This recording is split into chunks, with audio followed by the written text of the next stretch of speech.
High friends, আমি Shobhan. Welcome to my YouTube channel. এখন আমি বোকা বাক্সতে বন্দি এই ওয়েব সিরিজটাকে নিয়ে কথা বলবো, যেটা হইচই ওটিটি প্ল্যাটফর্মে আজকের ডেটেই মানে 21 জুন 2024-এ রিলিজ হয়েছে। টোটাল আমি যদি ডিউরেশনের কথা বলি, 2 ঘন্টা 12 মিনিট প্লাস এই ওয়েব সিরিজটার ডিউরেশন। খুব একটা বড় নয়, কিন্তু এই ওয়েব সিরিজটাকে যেভাবে ডিরেক্ট করেছেন দেবালয় ভট্টাচার্য, সেটা কিন্তু দেখবার মতো।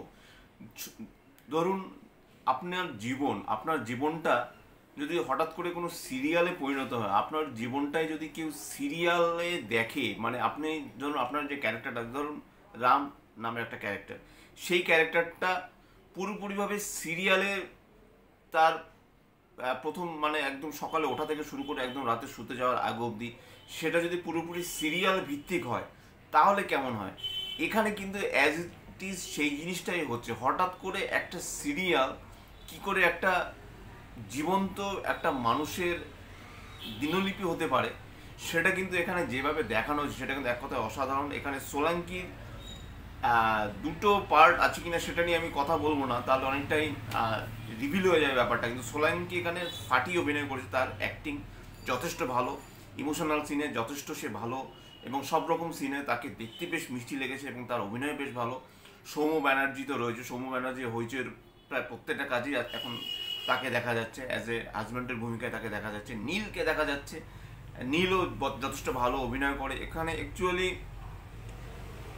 একটা ক্যারেক্টারে দুটো হাজব্যান্ড এরকম একটা ব্যাপার এখানে চলে আসছে, কাজে নীলও এখানে হাজব্যান্ডের ভূমিকা পালন করছে, আবার সৌম্য যে সেও আবার হাজব্যান্ডের ভূমিকা পালন করছে। এর থেকে বেশি জানতে হলে অবশ্যই আপনাকে হইচই ওটিটি প্ল্যাটফর্মে গিয়ে বোকা বাক্সতে বন্দি এই সিরিজটা দেখতে হবে। এবং সিরিজটা যেভাবে শেষ হলো, বোঝা যাচ্ছে যে এটা সিজন 2 অবশ্যই আসবে হইচইয়ের অন্যান্য কাজের মতো।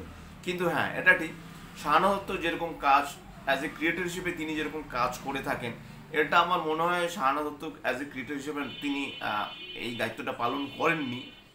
তো সেই জন্য আমার মানে ভালো লাগছে, হয়তো বা আমি ঠিক শিওর নই, সেটা আমার চেক করার সময় হয়ে ওঠেনি, যাই হোক। কিন্তু তারপর আমি বলবো এখানে যেরকম যে পারফরমেন্স, এবং এখানে এটা কি সিরিয়াল না এটা থ্রিলার, এরকমভাবে কিন্তু একটা সিরিজ এগিয়েছে। এবং সিরিজটা কিন্তু সত্যি কথা বলতে 2 ঘন্টা 12 মিনিট আপনাকে কিন্তু আটকে রাখবে। আপনি কিন্তু ক্যারেক্টারগুলোর সাথে আপনার অ্যাটাচমেন্ট তৈরি হবে, এবং যারা সিরিয়াল দেখতে ভালোবাসেন বিশেষ করে তারা কিন্তু তাদের সঙ্গে কিন্তু এই যে ওয়েব সিরিজের অ্যাটাচমেন্টটা আরও বেশি, কারণ এটা কিন্তু সিরিয়াল ভিত্তিক একটা থ্রিলার। আমি যদি বোঝাতে পারছি কি, আমি আশা করি আমি আপনাদের বোঝাতে পারছি। কাজেই এই ওয়েব সিরিজটাকে কিন্তু একটা অন্য অ্যাঙ্গেল দিয়ে দেখা হয়েছে। এটাকে কিন্তু একটা অন্যরকম একটা থ্রিলার, এবং এটা একটা স্লোমান ট্রিটমেন্ট টাইপের একটা ব্যাপার। এবং এখানে সোলাঙ্কির যে ক্যারেক্টারটা, তার যে শেডসগুলো রয়েছে, শেড নয় শেডস বলবো এই কারণেই, কারণ সোলাঙ্কির ক্যারেক্টারটাই মেইন ক্যারেক্টার। এবং সে কি ভাবছে আসলে, সে কি অপলা, না সে কি অ্যাকচুয়ালি সেই সিরিয়ালের সেই ক্যারেক্টারটা, এবং যে ক্যারেক্টারটা রীতিমতো সাফল্য পেয়েছে। এবং একদম এমন একটা জায়গার কথা আমি এখানে বলতে বাধ্য হচ্ছি, যেটা হলো তার সিরিয়ালের শেষ দিন। তারপরে সে সিরিয়াল করবে না, সে রীতিমতো বাড়িতেও জানিয়ে রেখেছে, এবং সে তার সোশ্যাল প্ল্যাটফর্ম থেকে শুরু করে সব জায়গায় জানিয়ে রেখেছে যে সে সিরিয়াল করবে না, এটাই তার লাস্ট দিন। কিন্তু সেটা তার লাস্ট দিনে পরিণত হয়েছে, নাকি সে তার আগের জীবনে চলে গেছে, নাকি সে নতুন করে একটা জীবন শুরু করতে চলেছে, নাকি অপলা না সিরিয়ালের সেই অ্যাক্ট্রেস দুজনেই এক, না দুজন আলাদা? যেভাবে মানে একটা অন্য রকম একটা ভাইব কিন্তু তৈরি হয়েছে, যা এর আগে হইচইতে অ্যাটলিস্ট আমি দেখিনি। হইচইতে অনেক ভালো কাজ দেখেছি, অনেক খাজা কাজ দেখেছি, অনেক মিডিওকার কাজ দেখেছি, অন অ্যাভারেজ কাজ দেখেছি, কিন্তু এখানে দেবালয় ভট্টাচার্য যেরকম কাজটার মধ্যে সব থেকে বড় কথা একটা প্রিমিয়াম আপনি একটা ফিল পাবেন। কালার গ্রেডেশন থেকে শুরু করে, কালার কারেকশন থেকে শুরু করে, লাইটের কাজ থেকে শুরু করে, এমনকি বিজিএম থেকে শুরু করে, ডায়ালগস থেকে শুরু করে, সব কিছুর মধ্যে একটা প্রিমিয়াম একটা ফিল রয়েছে, একটা ফ্রেশ একটা ভাব রয়েছে। এবং অ্যাজ এ অ্যাক্ট্রেস হিসেবে কিন্তু সোলাঙ্কি যথেষ্ট বড় মাপের একজন অ্যাক্ট্রেস, সেটা তিনি বারবার আগে তিনি দেখিয়ে এসছে। ইচ্ছে নদীর মতো স্টার জলসায় তিনি সেখান থেকে তিনি উঠে এসছেন। শুধু তাই নয়, মন্টু পাইলটে তার যে অ্যাক্টিং, সেটাও রীতিমতো দেখবার মতো ছিল।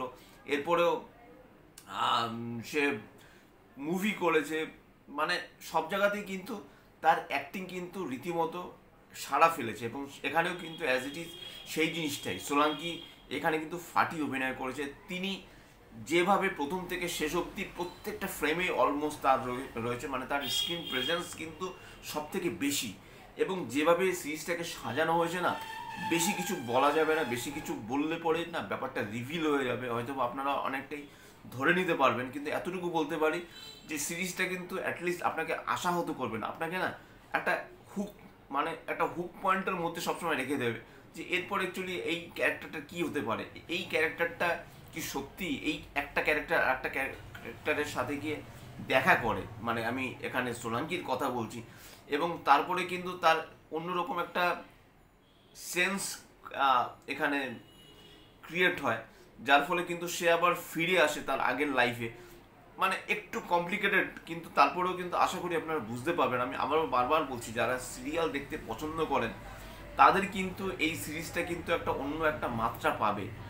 সিরিয়াল ভিত্তিক একটা ভাইব কিন্তু এর মধ্যে রয়েছে, কিন্তু তারপরেও কিন্তু এর মধ্যে একটা অন্যরকম একটা থ্রিলার বেস রয়েছে, অন্যরকম একটা শেড রয়েছে, যেটা কিন্তু এর আগে হইচইয়ের দর্শক আগে কখনো দেখেনি, এতটুকু আমি বাজি ফেলে বলতে পারি।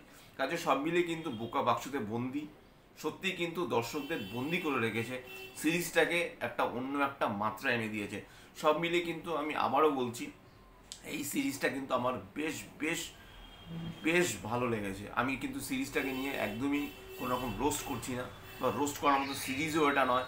এবং এরকম সিরিজ যদি আসে, Dybala Bhattacharya as a director হিসেবে যথেষ্ট সাফল্য, আপনারা তো এর আগেও দেখেছেন ইন্দুবালা ভাতের হোটেল, সেখানে তার কাজ।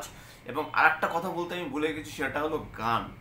গান কিন্তু এই ওয়েব সিরিজের সম্পদ যথেষ্ট ভালো, প্রত্যেক কটা গান ভালো। গানগুলো যদি আপনি মন দিয়ে শোনেন, চোখ বন্ধ করে যদি শোনেন, একটা রোমান্টিক একটা ভাইব কিন্তু সেখানে পাবেন। প্রত্যেক কটা গান, বেশ কটা গান রয়েছে, সেই গানগুলো যারা গেয়েছেন তাদের নাম আমি জানি না, সরি টু সে, তারাও যথেষ্ট ভালো গান গেয়েছেন। এবং সত্যি কথা বলতে রীতিমতো ফাটিয়ে কিন্তু এখানে অভিনয় করছে। আবারও বলছি, সোলাঙ্কি, যার অ্যাক্টিং দেখতে আমার বেশ বিশেষ করে ভালো লাগে, আমার পরিবারেরও ভালো লাগে, এবং তার অ্যাক্টিং বেশ ভালো একটা মাত্রা এনে দিয়েছে। সব মিলিয়ে কিন্তু বেশ ভালো।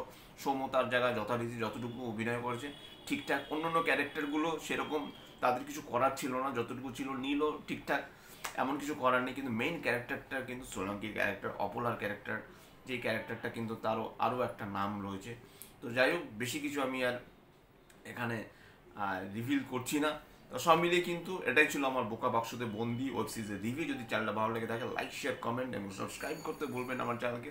ইনস্টাগ্রামের লিঙ্ক, ফেসবুকের লিঙ্ক এবং ইউটিউবের লিঙ্ক আমার ডিসক্রিপশন বক্সে দিয়ে দেওয়া রয়েছে, সেখান থেকে আপনি আমাকে কানেক্ট করতে পারেন। এবং অবশ্যই মাস্ট ওয়াচ একটা ওয়েব সিরিজ, সেটার নাম হলো বোকা বাক্সতে বন্দি। Till then stay tune, tata.